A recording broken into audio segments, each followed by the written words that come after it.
Kadiri government హాస్పిటల్లో 28వ తేదీ ఇక్కడికి మూడో కాన్పు కోసం వచ్చిన షేక్ షబానా, కదిరిలోనే సాబ్జాన్ వీధిలో ఉండేవాళ్ళు. మూడో కాన్పు కోసం మన హాస్పిటల్ రావడం జరిగింది. ఈమె ఇక్కడికి వచ్చినప్పుడు ఈమెకు బీపీ ఉంది. బీపీ కోసం లెబెట్లాల్ అనే ఒక మందు ఇక్కడ ఇవ్వడం జరిగింది. దానివల్ల బీపీ తగ్గించాము. అండ్ ఈమె హైట్ కూడా చాలా తక్కువగా ఉన్నారు. స్కాన్ చేసినప్పుడు లోపల బిడ్డ బరువు సుమారుగా 4 కేజీల పైన ఉందని తేలింది మాకు.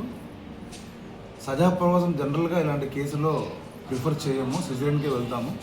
కానీ మా గైనకాలజిస్ట్ డాక్టర్ ఇషితా మేడం మరియు మా స్టాఫ్ నర్సులు కానివ్వండి, అందరూ దగ్గరుండి అవుట్లెట్ ఫోర్సెప్స్ అనే ఒక పరికరం ఉంటుంది.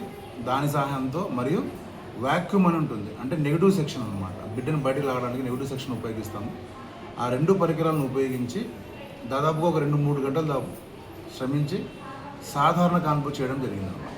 పుట్టిన తర్వాత బిడ్డ బరువు 4 కేజీల 400 గ్రాములు ఉంది, 4.4 కేజీస్. ఇలాంటి ఎక్కువ బరువు తర్వాత మదర్ హైట్ తక్కువ ఉన్నప్పుడు జనరల్గా సిజేరియన్ చేసేస్తాం మేము, ఎందుకంటే బిడ్డకు మదర్కు రిస్క్ కాకూడదు అని చెప్పేసి. కానీ డాక్టర్ ఇషితా గారు మరియు ప్రత్యూష వీళ్ళంతా టీం అంతా కలిసి సాధారణ కాన్పే చేశాం కదిరి గవర్నమెంట్ హాస్పిటల్లో. ఇది చాలా అరుదుగా జరుగుతూ ఉంటుంది. నేను చెప్పొచ్చేది ఏంటంటే, కదిరి గవర్నమెంట్ హాస్పిటల్లో సిజేరియన్స్ కానీ నార్మల్ డెలివరీస్ కానీ ఒక టీం ఉంది మనకు. దయచేసి ఇక్కడ వచ్చి డెలివరీస్ చేసుకోండి, యూటిలైజ్ చేసుకోండి. గతంలో కూడా మనం ఒక హ్యాండ్ పుల్ ఆప్షన్ ఒక రేర్ కేసుని సిజేరియన్ ద్వారా చేయడం జరిగింది.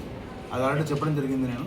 కాబట్టి దయచేసి గవర్నమెంట్ హాస్పిటల్ మీద నమ్మకం ఉంచి ఇక్కడ ఉన్న అన్ని సదుపాయాలని ఉపయోగించుకోవాలని ఈ సందర్భంగా మరోసారి కోరుకుంటున్నాను. థ్యాంక్ యూ అండి.